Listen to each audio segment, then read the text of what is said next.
This video is all about how you can use pan pastels to paint a portrait, even if you are just a beginner like me. Let's get painting. The first thing I always do before I start painting is preload on a coffee, and this particular coffee is from a local roaster just around the corner from me called Dark Horse. I'm going to get into a big cup of Bronco, and that'll get me going. I did say we're going to be talking about pan pastels, and here I am putting a bit of jaundice into my model's eyes. That's just classic, isn't it? So rather than straight off launch into the pan pastels, you'll find that I do the detail work with pastel pencils first. And pastel pencils give a beautiful wet look to eyes that I haven't been able to replicate yet with pan pastels, but that's because I'm just a beginner. This particular portrait is the 5th portrait I've done, and it's of a friend of mine on LinkedIn. Her name is Norsheen. We'll talk a little bit about Norsheen later on, and why I picked this particular scene of her, or photo reference that I'm working from. But the paper that I'm using is one which isn't very popular anymore. It's Canson. Now I think that's pronounced tints. I always want to say tints, but I believe it's tints. But I can't pronounce most words in English, let alone French.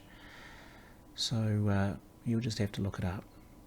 It's a paper that comes in, you've got a smooth side and a textured side. The textured side is sometimes referred to as orange peel. And I'm using the orange peel side. It actually, for getting a look on cheeks and skin, it can be quite amazing. It's not very popular because a lot of pastel artists prefer, if they're using sticks, they like quite a layered expression of their art, very expressionist. You tend to go for sanded papers, which tremendous grip for stick pastels. And if they're into using pastel pencils to get that hyper-realistic look, I tend to go with pastel matte. But I like a challenge, and if this type of paper it's been around a long time, and some amazing pastel artists have used it in the past, so I don't mind it as a challenge. And for pan pastels, I've actually found it far better to use pan pastels on this type of paper than I have on pastel matte. Not that I'm hugely experienced with pan pastels either. This is about the 20th time I've used them in a painting. I came across them from a YouTube video, and someone was using them for a blurred background, and I thought, oh, that looks nice, we'll give that a go.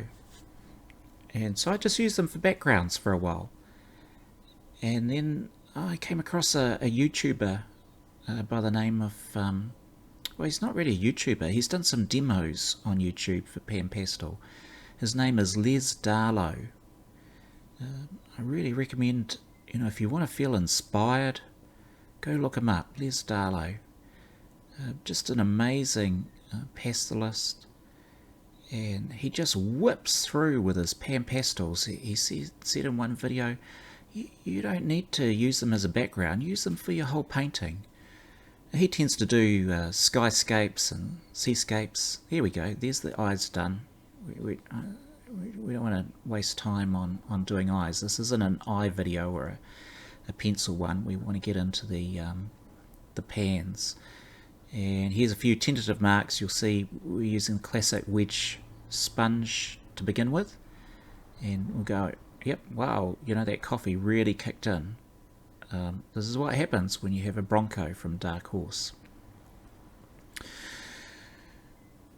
So I get a few reds down. I started thinking about how I was going to represent Norsheen, and this green type that you're seeing being applied here isn't actually green at all. It's a dark shade of a colour. I believe it's Hansa Yellow. The dark shades of the yellow pastels are fantastic. They look green. They're a green yellow, and when I'm looking at someone's face, I always see all sorts of different colours, blues and greens and yellows. No one's just monotoned in their skin colour. And so I've found that just if I can just get some of those shades of green down first of all, just mapping out really where the picture's going to be, a bit of structure underneath. And I will pull out the pastel pencils every now and then and do things like the lips, eyelashes.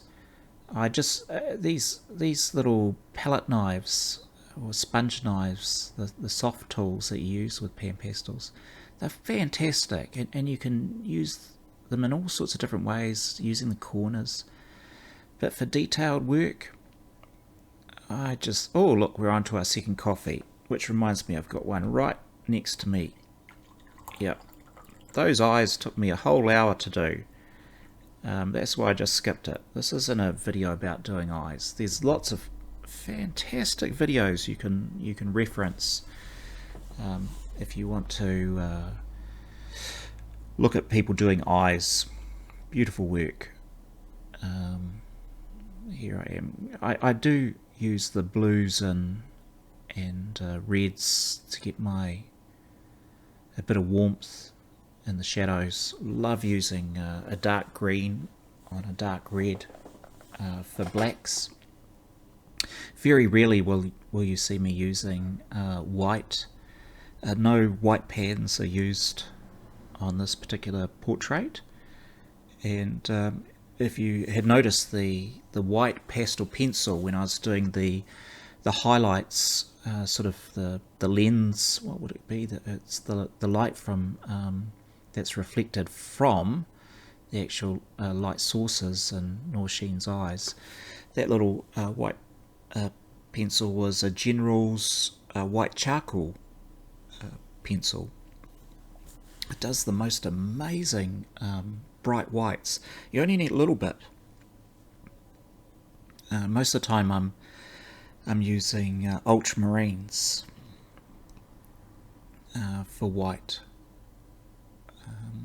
I just can't seem to use white as a colour, and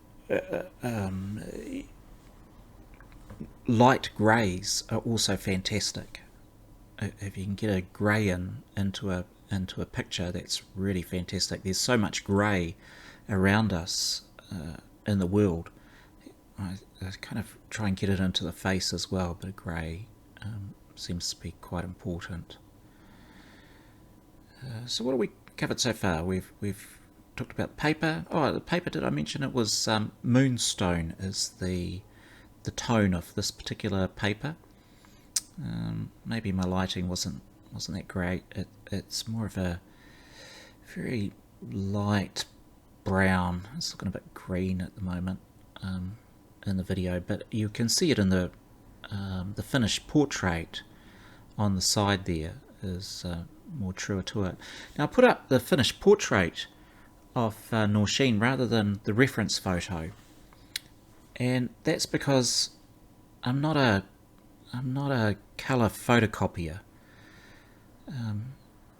I really appreciate how people do hyper-realistic art. It's fantastic, amazing, whether it's animals or people, and it looks more real than their photo. There's a lot of talent to achieve that. But you know, there's already a photo, and I just don't want to reproduce the photo. I'm trying to bring what I know of the person into my picture, and I'm trying to make the pastels sizzle under the person's skin. to bring some life to them.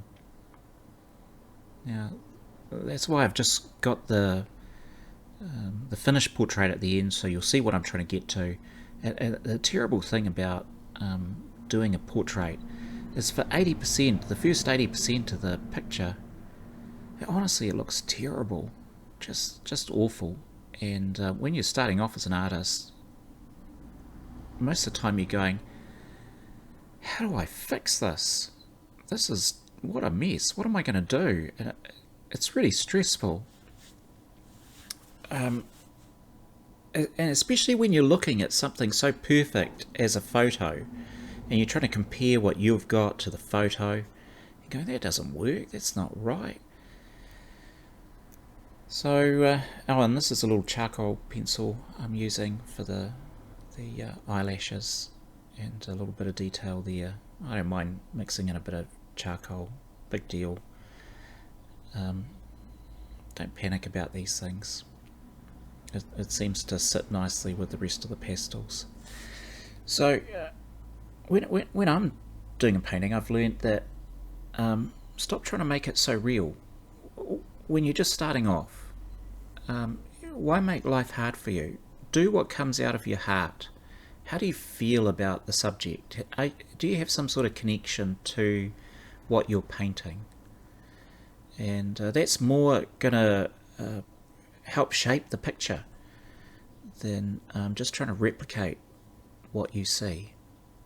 In the case of the model that I'm doing here, Noorsheen, she's one of LinkedIn's top 200 influencers, and she's had quite an amazing life.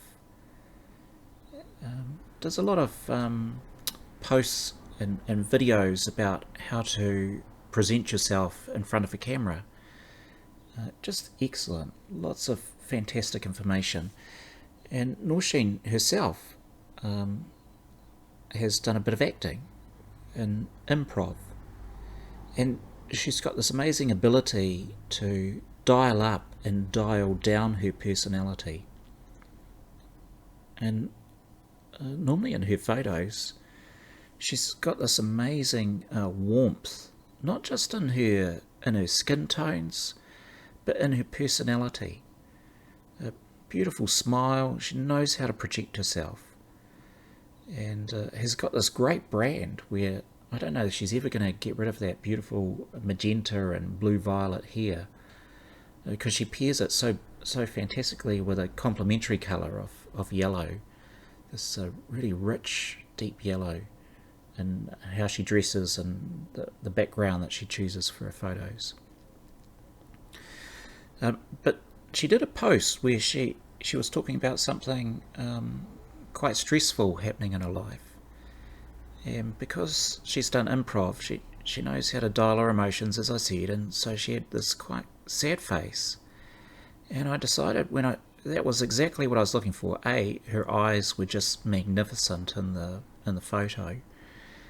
And I thought I could just drain the colour out of her face, and we get a much more cooler, a bit of cool and heat combined there, and see how that works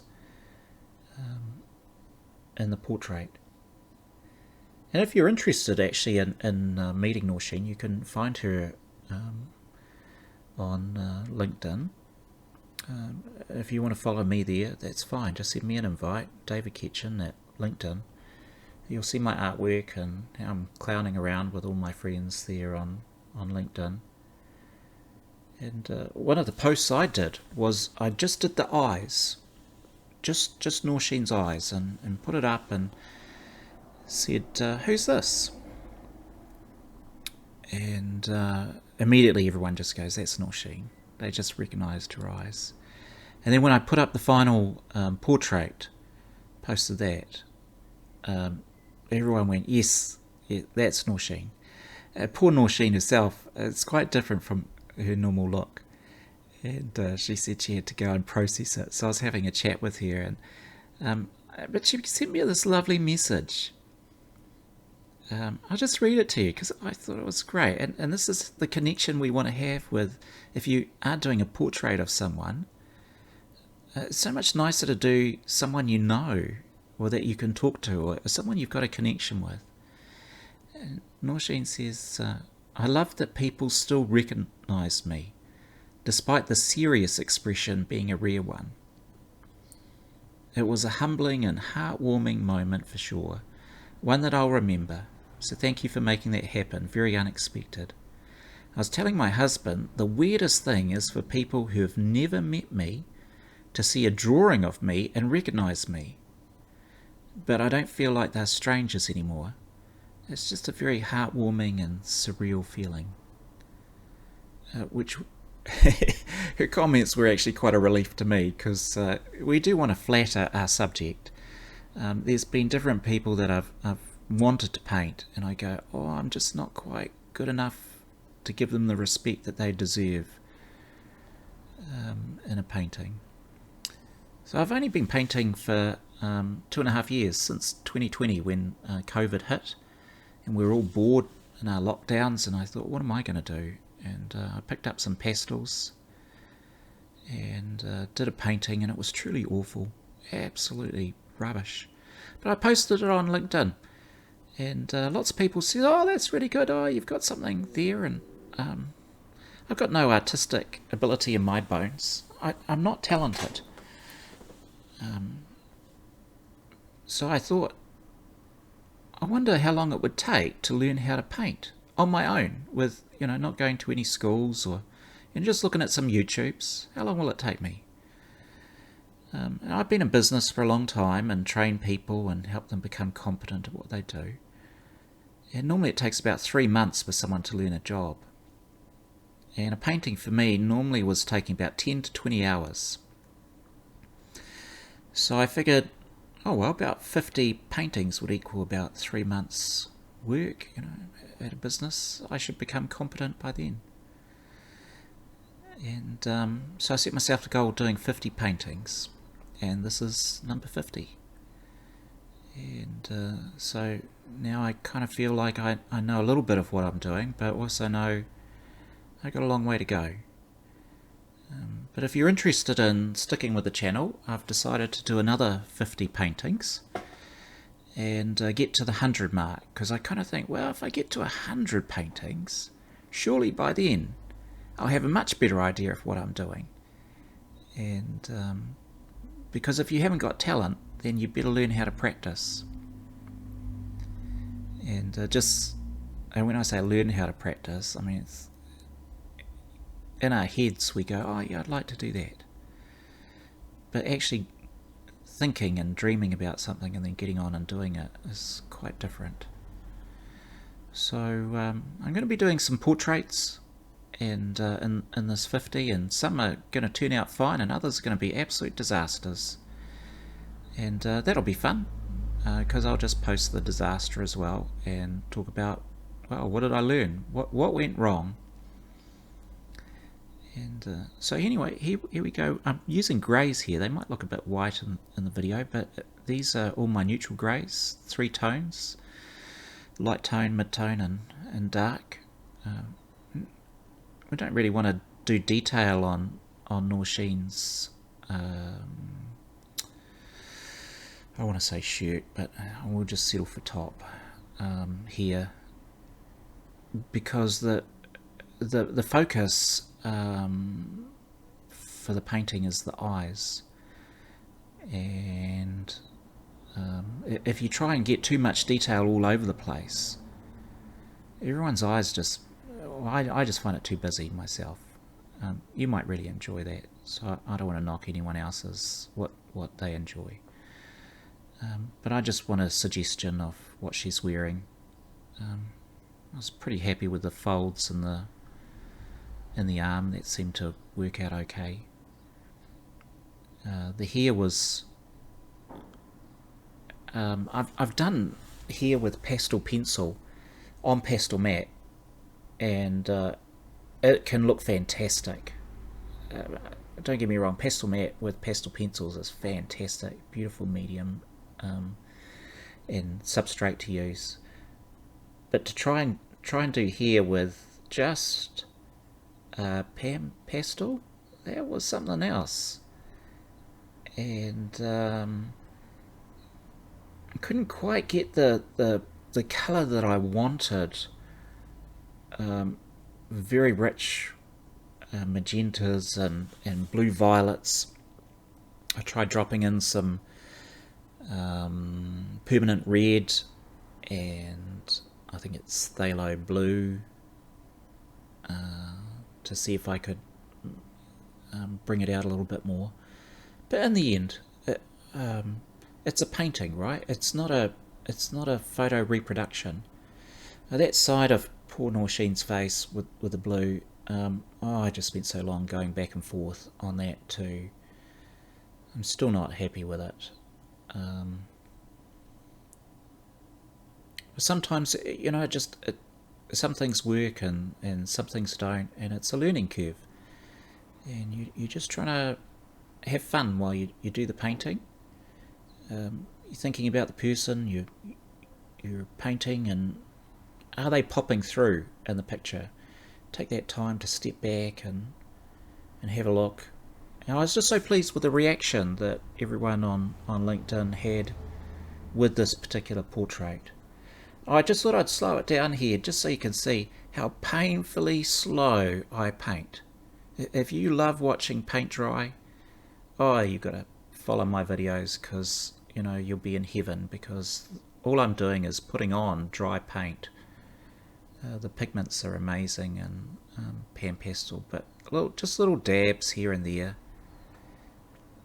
It's incredible pastel to play with. So different from stick pastels and pastel pencil, because it's translucent. It'll just show through the layers. It really is quite unusual. It's such a fine dust that it has. I'll try and get those lips right. I don't know. As I watch myself doing this again, it's like, Well, you'll see lots of little bits of green. Phthalo Green. Is it Phthalo Green? I'd have to check my palette again, sorry.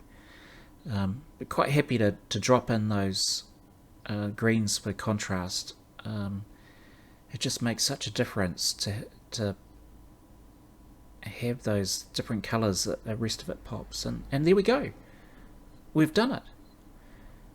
I hope you enjoyed this. This is my first YouTube video, so I hope you enjoyed it, and maybe I'll see you again. Thank you so much.